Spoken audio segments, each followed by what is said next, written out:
Welcome to part one of our series on the future of high-performance computing. Let's start with a little context.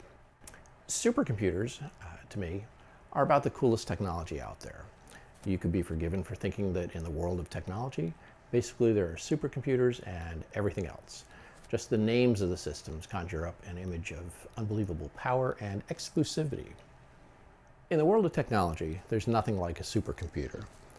Except, of course, for other computers. That's because a supercomputer is, by common definition, one that's among the fastest computer systems available at any point in time, with performance measured in terms of units of work per unit of time. For decades, supercomputers have been those computers with the highest, or designated as those computers with the highest throughput of floating point operations per second, or flops.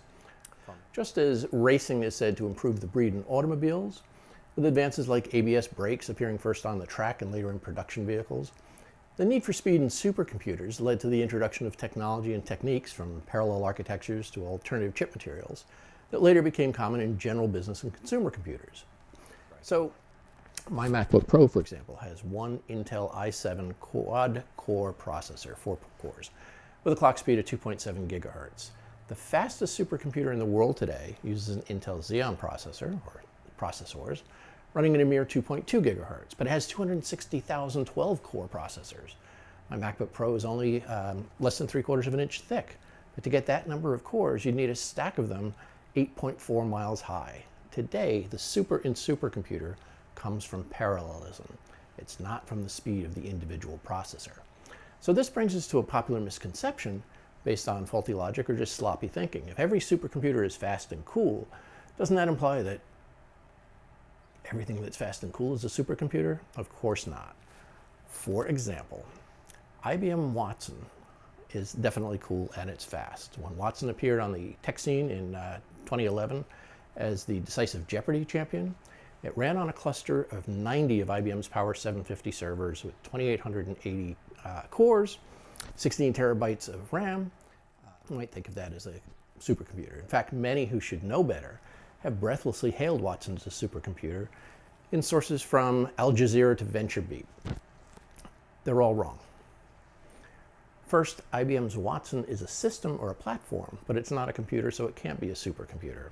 It's a cognitive computing application or environment that leverages natural language processing, deep QA technology, and probabilistic evidence-based hypothesis generation and evaluation. Watson runs on a computer system, but it is not a computer system.